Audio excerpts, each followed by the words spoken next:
Bom, a gente já descobriu quais são todos os automorfismos do disco unitário. Vamos ver agora como transportar esse conhecimento para outras regiões que sejam conformalmente equivalentes ao disco unitário.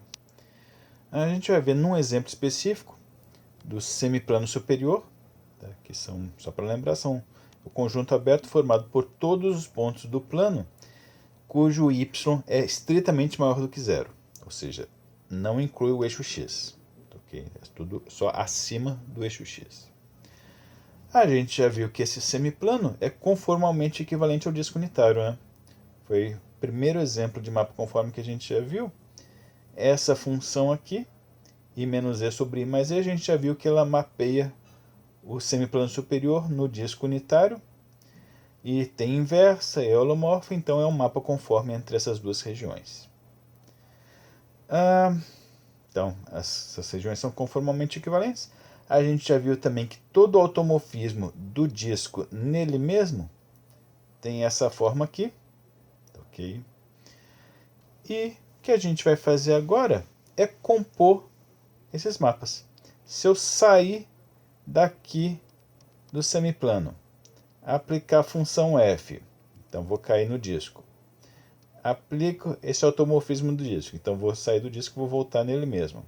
E depois aplicar a função inversa, o f inverso, que a gente já viu também que é dado por isso aqui.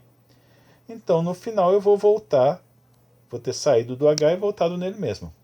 Ok? E como cada um desses três mapas é um mapa conforme, e composição de mapas conformes é mapa conforme, então vou ter obtido um mapa conforme do H nele mesmo. Ok? Então um automorfismo do H. E mais especificamente, a gente vai ter algo melhor ainda. Se eu definir, então eu fiz basicamente esse caminho aqui, né? Fiz essa composição do F com o φ, que seria esse automorfismo aqui do disco, com F inverso. Isso aí, essa composição, eu vou pensar como sendo um mapa gama, que para cada φ, cada automorfismo do disco, vai me dar esse automorfismo do H. Então esse mapa gama eu posso pensar como um mapa que pega cada automorfismo φ do disco e transforma num automorfismo do H dado por aquela composição ali. Ok? Então eu estou mapeando os automorfismos do disco nos automorfismos do H. E além disso, esse mapeamento, funções dessa cara aqui, é o que em teoria de grupos se chama conjugação por esse mapa F. Então você aplica o F de um lado e a inversa do outro. E esse tipo de operação aí de conjugação tem a característica de te dar isomorfismos. Okay? Isso aí vai gerar esse mapa aí, na verdade, vai ser um isomorfismo entre o grupo de automorfismos do disco e o grupo de automorfismos do semiplano. Por que isso aí vai ser um isomorfismo? Basicamente, se você pegar um mapa gama assim, sempre ele vai ser inversível. Sempre vai ter o gama inverso, que vai ser basicamente compor com F do lado de cá e com F inverso do lado de lá. Se você compõe isso aqui com isso aqui, você vai ver que vai cancelar, vai dar o próprio φ. Então esse mapa tem inverso.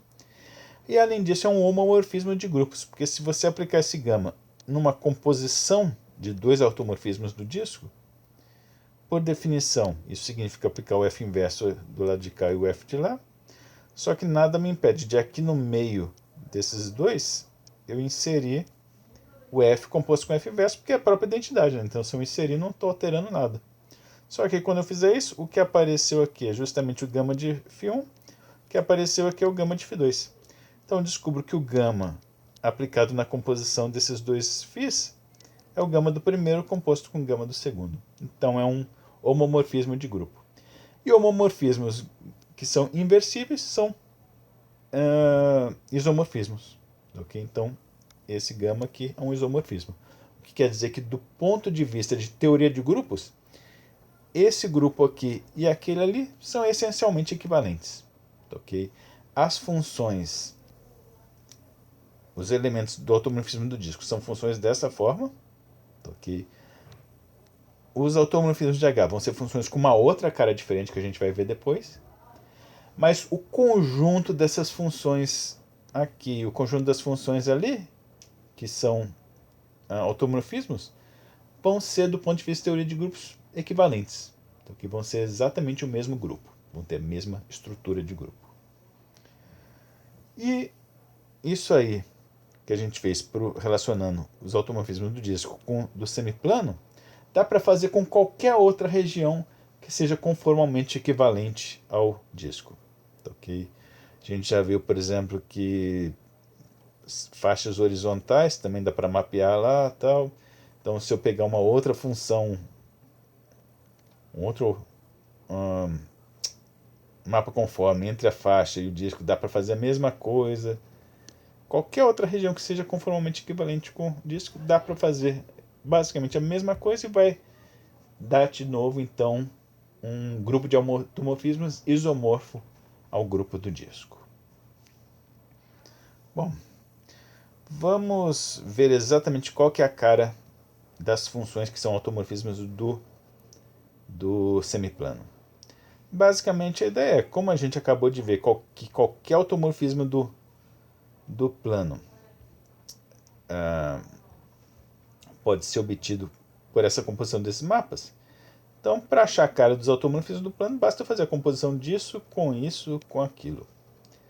O que, olhando assim, parece que vai dar um monstrengo horrível, né? Okay. E, na verdade, dá, no primeiro momento, mas depois você consegue ir simplificando as expressões. Eu vou deixar isso aí como um exercício para vocês fazerem. Você descobre que no final, depois que você simplificar tudo, fica com uma cara bem bonitinha. A função vai ser simplesmente um AZ mais B sobre CZ mais D, onde A, B, C e D são constantes reais que satisfazem essa relação aqui. Okay? Então os automorfismos do semiplano acabam ficando com uma cara mais bonita até do que as do disco. Então, são simplesmente funções dessa forma aí. Okay? E dá para relacionar isso aí com um grupo bem conhecido, teorema de grupos, que é o grupo SL2R. Okay? Então, é só uma anotação, isso aqui significa grupo linear especial de ordem 2 sobre os reais. Só uma maneira rebuscada de dizer que é o conjunto das matrizes 2 por 2 com constantes reais, cujo determinante é igual a 1. Se você calcular o determinante daquilo ali, vai dar justamente o AD menos o BC. Então, você recupera justamente aquela condição ali. Okay? Então, dá para mostrar que qualquer matriz assim, você pega as constantes e usa para formar essa função aqui, e vice-versa, né? Qualquer função dessas aqui, você pode pegar as constantes, esquecer o Z e jogar, formar uma matriz. E vai ser uma matriz desse grupo se as constantes satisfizerem aquilo ali. Ok? Então, dá para você pensar, dada qualquer matriz dessa forma, você forma uma função fm, okay? Que é justamente pegar as constantes e montar aquela fração ali. Ok? E dá para mostrar que esse mapeamento aqui de pegar a matriz e montar essa função fm é um homomorfismo de grupos também. Ok? Para isso, basicamente, você precisa mostrar que a composição de duas funções fm e fn desse formato aí equivale a pegar a função correspondente ao produto das duas matrizes mn. Ok? Então, pega essa matriz m e uma outra matriz n que seja, sei lá, um atil, betil, cetil, detil, também com uma condição dessas. Multiplica as matrizes, você vai ver que vai dar uma matriz que, quando você monta um mapa, equivale à composição daqueles ali. Okay? Então vai dar um homomorfismo de grupos. Não vai ser um isomorfismo, tá? Porque se você pegar matriz M e depois pegar matriz menos M, ou seja, trocar os sinais das constantes aqui, o que equivale a trocar os sinais das constantes aqui? Só que aqui, como virou uma fração, dá para você botar os menos em evidência e cancelar. Então, tanto a matriz M quanto a matriz menos M dão a mesma função. Okay? Então, não é um isomorfismo, porque eu tenho dois elementos diferentes, duas matrizes diferentes, sendo levadas na mesma função, mas é quase. Então, aqui dá para mostrar que a única diferença vai ser justamente isso aí. Matrizes e sinais opostos dão a mesma função, mas fora isso, é um homomorfismo de grupos. Okay? se você identificar duas matrizes que diferem apenas pelo sinal, você vai gerar um outro grupo, que é o chamado PSL2, que é o Grupo Linear Especial Projetivo. Não esquentem muito a cabeça com esse nome, é simplesmente isso, que eu vou identificar duas matrizes que difiram apenas por sinal. Bom, e agora, então, o que a gente vai mostrar é, como eu falei, se você compor aquelas funções, você vai mostrar que qualquer automorfismo do semiplano, que é a composição desses aqui, tem essa cara, ok? Dá para mostrar também que qualquer função dessa cara pode ser obtida por meio dessas composições, então é um automorfismo do semiplano, ok? Então você realmente tem que os automorfismos do semiplano é isomorfo ao conjunto dessas funções, que por sua vez é isomorfo àquele grupo. Então você tem que os automorfismos do semiplano são isomorfos a esse grupo, na verdade ao projetivo, e portanto os do disco e também de qualquer outra região conformalmente equivalente também são equivalentes a esse grupo aqui, dessas matrizes a menos de sinais.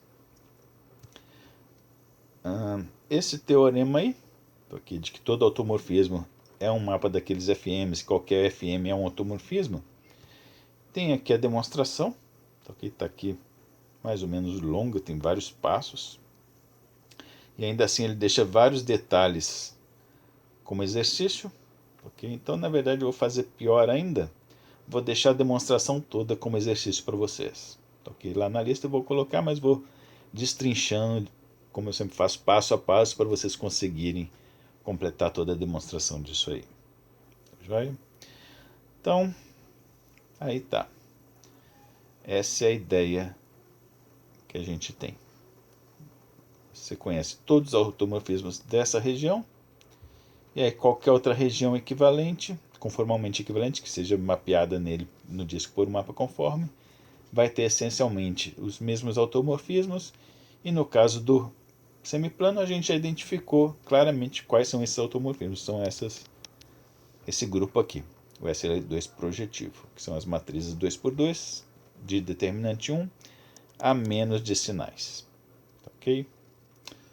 Então é isso. A gente já sabe então quais são pelo menos a estrutura de grupo dos homorfismos de qualquer região, dos automorfismos de qualquer região conformalmente equivalente ao plano. Então é isso. Vamos parar por aqui.